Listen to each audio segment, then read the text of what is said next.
live out here in Oregon City at a truly historic spot because we're in the first city's first distillery since Prohibition. And we're talking, and even before that, we're at Oregon, get the name right for me. Trail Distilling. Trail Distilling here in Oregon City. I wanted to say Oregon Trail Distilling. It's Trail Distilling here in Oregon City. I'm joined by Sarah, one of the owners, designers. This place is beautiful. You guys have done a phenomenal job here. This place is gorgeous. Thank you very much. It's a pleasure to have you. I'm excited to be here because, like I said, this is truly historic. You know, in Oregon City and Mount Hood territory has a lot of great history, and you guys have embraced that with the naming, with the style, with the decor, and with the products that you guys have. So you've really embraced that heritage and created a really fun spot. Thank you. Well, we're really excited to be the first distillery in the first city since Prohibition and the first distillery in Clackamas County.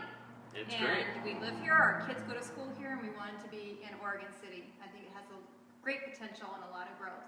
And when did you guys open? Because it's still fairly recent. 7 weeks. 7 weeks. So I mean, we're Tomorrow. talking newbie here. 7 weeks, but it's already making a lot of waves. People are really inspired by your products, and they're truly some unique stuff. We'll get into those a little bit, but first talk about what inspired you guys to create this business and start something new. I think the first thing for me was when my brother-in-law graduated from St. Andrews in Scotland. That's where he went to college. Oh wow, okay. And my husband and I went on the distillery trail, learned all about Scotch. He comes from a food and beverage background, and I worked for Starbucks corporate in New York.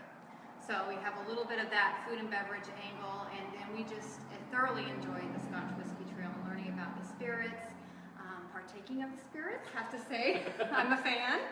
And just learning about it, and then my husband's been deployed 3 times. In the last deployment, he kind of thought to the future, what could we do as a family?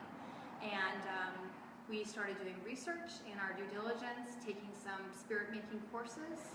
We went back to Scotland not too long ago and took a Scotch whiskey making class. Oh wow. And just really learned a lot. Talk about going to the source. Yes, wow. Exactly. Yeah, they've been doing it so well, so yeah. right for a very long time. And then we just started, like I said, doing our due diligence, our research, did a business plan, and here we are. And I mean, and so far it's amazing. You're starting out with 2 products. Correct. Just name them off real quick and talk about the future a little bit. We're going to actually get a better look at those products in a little while. But first, so people know what to expect, you have a vodka and then a gin, correct? Correct. And our vodka is First City Vodka. A good name again, I like it. Paying a nod to Oregon City. And it's a wheat-based vodka. And then our gin is also wheat-based, and it is a very citrus, floral gin. It has 14 botanicals in it, so it's a little complex. People have complimented us by saying it's a sipping gin, which is a huge compliment. It took a year to develop that recipe. We started on this little limbic right here, and just a lot of tweaking, and our master distiller, Mag Sherwood, helped us with that. And then we also have our lead distiller, Andy, who will be meeting shortly. And you'll see how much these things have already changed in that short time. They started on this little thing here. When we go in the back and see where this stuff is made, you'll see the setup, and it's truly impressive. I've never. You see something that both has a function, but they're really cool looking too. They're really beautiful stills. I mean, they make some great decor. But it's an awesome spot, and one of the great things about this tasting room is it's beautifully decorated, but you guys do events here as well. We do. So let's go to the back, but before we go back, Molly, I kind of want to spin around. Come with me this way. I want Molly to spin around and kind of showcase the tasting room, because this place truly is just a wonderfully decorated and well-appointed space. Great for events. What's the capacity here? We can hold 50 okay. at one time. During the ribbon cutting, though, we had over 50, and that was a lot of coming and going. So hey, Taylor. Yeah, so you can see Taylor in the background. He's the bartender. We're going to talk to him a little bit when he's going to describe some of the products we can sample.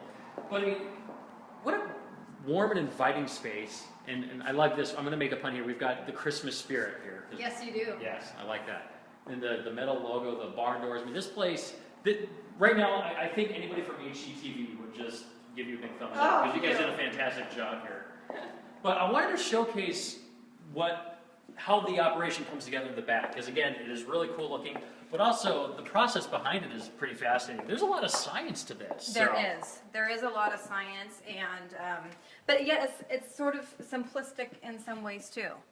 So here's Andy, our lead distiller, Andy Garrison. I almost And I'm gonna- expected Andy to be in like a lab coat because you look at all the stuff going on here. I mean, this is like my high school chemistry class. Yeah, I got all fancied up because I heard you guys were coming. No, I think it works. I like it. It's kind of there's a lot of science to it. It's also a lot of sort of manual stuff. So you end up wanting something that's more like a roofer's suit or something that covers all the. So this is sort of our lab. So part of what we do involves testing the alcohol concentration of the spirits, testing the alcohol concentration of the fermented beer or wine or whiskey mash that we're making, as well as keeping track. These are some of our sample bottles from previous batches. So the tinier still that you guys were sitting in there next to, I think was sort of what they initially worked through to develop the recipe for Trillium Gin. Eventually it graduated from that to this still. And this is sort of our R&D trial-based still. It's, as you can see, quite a bit smaller than the main still, so it lets you kind of test out different ideas and figure out your recipes and botanicals and all the ratios. So what's the capacity of something like this compared to the main still? So this is about 26 gallons. Okay. That is about 500 gallons. Wow. So it's, That's a lot of spirits right there. yeah, it's quite a jump. But so they use this still to kind of hone in on the gin recipe. I think it actually took about 13 trials of adjusting things up and down and taking botanicals in and out and until they hit kind of on the flavor profile that they liked. So what's the timeline on something like this? Because, you know, it's not something you can make today and then be done. You have to really be invested in this to come up with a recipe and wait a while before it's actually comes to fruition. And then, all right, we got to try it again or add something to it. Yeah, everything after it's distilled, there's a little bit of a lag period where it needs to just kind of sit and rest and mix in and before you're really able to assess it. So after it gets distilled, it usually will rest for at least a week. Wow. And then we'll kind of come in and taste it and make sure it's tasting the way we want. So from start to beginning, how long of a process are you talking about? It depends really on the product that we're doing. Yeah. So something like the gin, I would say it's probably maybe a 2 to 3 week process from when we start to when it goes into bottle.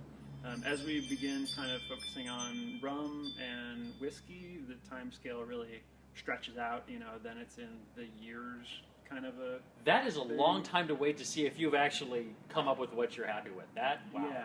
I'm impatient. I don't know how you do that. Part of I demand immediate gratification. I've been part of a few other distilleries, and part of how the time passes is you always have something to do. Okay. You know, there's always, not literal fires to put out, but there's always Hope not. Yeah. things to attend to, you know, events to go to, new products that you're working on in the background, and all of a sudden you're just like, wow, it's been 4 years. Oh, okay. So is this something that you can sample along the way, like, Yes. you know, with a wine or a beer? Okay, so it's not like you have to just let it cook and you're done, hands off. You can still tweak it and No. see how things are going. Actually, when it's going through a run, we're consistently looking at the temperature and tasting for the heads, hearts, and the tails, which Andy can go into. Okay, Yeah. heads, hearts, and tails. Explain that because that's totally new to me. Maybe we'll swing around and Yeah. take Okay, a look yeah, at let's the, take a look at the it. big spill.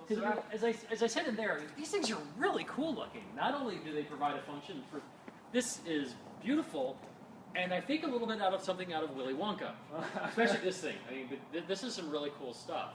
Yeah, so this still was built in Germany by a German still manufacturer. Let's go in the background of this so she can hear us and then look at something interesting too. Yeah. More interesting than us, but It's made by Kota, which you see right there. They are a very well-known still manufacturer that produces sort of the very top of the line of distilling equipment.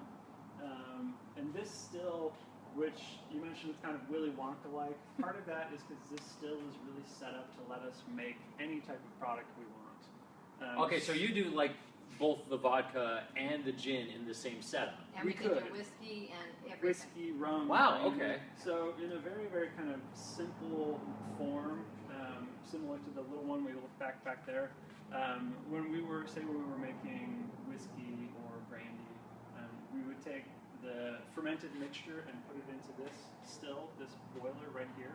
And it would be maybe say we're making whiskey, we've got 7% alcohol. and you know it's got color and solids, and maybe it looks like oatmeal or it looks like beer. It's something like that. Yeah. So we put it in here, and alcohol and water have different boiling points. Alcohol boils at around 172, and water boils at about 212. If you have a mixture of those two, it boils at a temperature somewhere in between those. So you can take this 7% alcohol mixture, put it in here, and heat it up to the point that the alcohol wants to evaporate away and the water wants to stay behind. So you can get this alcohol-rich vapor, sort of like if you ever mulled wine on the stove and you smell it and you're like, wow, I feel pretty drunk now. It's like alcohol just in your face. Yeah. So we're evaporating the alcohol off of here. It's coming up through that pipe, and it'll go up that very top pipe over there, and then down into this. This is called a condenser, and it is a big heat exchanger because we don't want boiling hot alcohol vapor to just shoot out into the environment. We have to cool that back down into a liquid.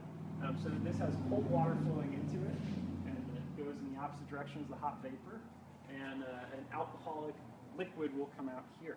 Okay. So is this where the end product comes out of then? Yes. Yeah. Okay. Yep. And then what do you do with that? Well, so Besides drink it. it's maybe not even ready to drink. Oh. So if we Well, wait, there's more. there's more, yeah. So if we put process. 7% alcohol beer in there, Okay. it would come out here maybe at about 50% alcohol, and the strength would drop. As time goes on, over the 2 hours of the distillation, it would get weaker and waterier and more oily, and we'd collect everything, and it would be maybe 25% alcohol, and it would be kind of funky and viscous and cardboardy and not super appealing. Yeah, these are never words I've heard describing a good thing. So we need to take that, put it back in the still, and on this second distillation is where we'll separate out all of those impurities and off flavors and things we don't want in the spirit. And because we've started with a stronger concentration of alcohol, say 25%, when it comes over here, it'll come out at about 75%. Wow. Okay. So it'll be a strong, clear, crystal clear spirit. The art of distilling is that it's not just alcohol and water. There's tons and tons of different flavor molecules and aroma molecules. And the crucial part is they all have different weights. So some evaporate very easily, some evaporate more difficultly, however you say that. So that means as you're heating this up, the stuff that has a very low weight wants to boil off first, stuff that's very volatile. And that comes out of the still in a very early portion, and that's called the heads, Okay. or the foreshot. And that is like kind of, it has more bad words, nail polish remover, glue, solvent. You know, if you've ever gone to the store and smelled cheap vodka, it smells like rubbing alcohol. That's because they didn't. It smells like college. Yeah. It's because they didn't separate out those heads components. Okay. So we'll be distilling it and we'll be sampling it, not tasting it because it's like very strong, but you'll smell it and you'll smell it. And eventually all of those compounds will have boiled off, and we'll take those heads and we'll destroy them. And now the spirit has dropped a little bit in strength, and we've gotten to what we like, and we call that the heart. Okay. So that's all the good stuff. And the flavor still continues to change as different compounds come out. It develops, you know, at one point you'll get citrus, at another point you'll get angelica. All the different botanicals in the gin will come out kind of at a different point because they all have different aromas. But we're collecting all of it and mixing it together. This is more science on this one live video than I think I got like in my entire high school career. This is crazy. It's science. It's fascinating though. It's science, but it's also a basic human activity that people have done for almost 1,000 years. So this is the very sophisticated German approach of it, and then there's just like, you know, people have been doing it for a long time. But I mean, it's an interesting thing to look at though, because there's, you know, subjectivity that comes behind this, because what one person likes, another person might not. Right. But so you combine the science with the subjectivity, and then also just the obvious passion that you speak about with it, and coming up with these flavors, and it creates something truly special and unique. And that's what you guys have here. It's a fascinating process to see all these three things, that art and science come together to create something truly wonderful and magical. Yeah, keeps it fun. It's a good day It job. does. I mean, I'm having fun just listening to you talk about it. So obviously you enjoy what you're doing. But I think the really fun part is when we're going to try it. Yes. And I'm guessing, you know, it's time for that now. I think that's perfect. So I think we're going to go back to the tasting room. Thank you so much for joining us, Andy. Thank you. I can't wait to try what you've created because it sounds, with the way you talk about it, sounds fascinating. Yes, enjoy. Thank you, Andy. But I mean, this whole process, again, it takes weeks to months, and even longer on some products. So, how do you, when you're looking at that entire timeline, how do you just plan ahead for, I want to make this and then this, because that seems to be like you could really just slow down the whole process. Well, the gin, we actually, Taylor can actually go into that a little bit more on what we do with the botanicals, and it's a pretty, strict time frame, and so we budget for that. But then we can be doing another vodka run after that, in between. So it's time management. All right. Well, I see the snow has started I just outside. noticed that too, that's why. It's now officially snowing outside. So warm us up, Taylor. Warm me up here. Tell me what you have, what makes these things special, and what somebody's going to enjoy when they come here for a tasting. Well, my side is definitely the more fun side of things, where you can actually. I don't know. Andy seems like he's having fun, so you're gonna have to convince me. He's got the cool side of the job. I got the fun side of the job, where you come sit down and actually drink. So That does sound like fun. I got it. especially on a day like this when it's getting real cold outside, I can come and warm you up a little bit. But so far, what we have is the vodka and gin, which I'm sure has been said multiple times already. Gone over the botanicals and things along those lines. But what you can expect if you come in, you can see my beautiful shiny face. An epic beard dance. This guy's been winning awards here. I'm going through beard envy right now. That's right, just patience and time. But you come sit down, and I'll take you for what we call the flight. You get to try the vodka, you get to try the gin, and if you'd like, you can also try many cocktail things like that. A gin and tonic, which is very good, especially the warming up a little bit. That citrus flavor, things along those lines. Maybe a nice Oregon classic, a Moscow Mule, things like that. To sit down and just really enjoy the time and the area. So let's try a little sample of the vodka first, and kind of walk me through that, because I will admit I don't know much about vodkas. Okay. Or gin for that matter. I know that gins go in martinis a lot of times. But so, what would be the difference between this vodka versus something, again, going with the whole college reference I made earlier with that cheap plastic bottle that you bought in college? Well, the first thing, when you first taste it, you'll notice immediately. But what you're going to get is a far smoother taste, a far cleaner taste. Not that acetone taste. Leave that bottle up here, because actually, again, I mean, the labeling and everything, this is, again, beautiful stuff, Mount Hood in the background, and again, showcasing the local nature of this. And we have the Oregon City Bridge. There it is. Yes, I didn't catch it there on the level. And Willamette Falls. See, not only is the spirit complex, so is the labeling. Something new every time. I love this. Okay. So what am I going to get from this? So hopefully you get, honestly, not too much. The whole point of it's a neutral grain. Okay. It's that wheat. So it's not to be overpowering, but it's to be a good mixer in reality. Now, I mean, should I smell this first like I would for like a wine or a It beer? doesn't have too much of a head on it. Yeah. And Actually, it smells, but it's very Yeah. calm.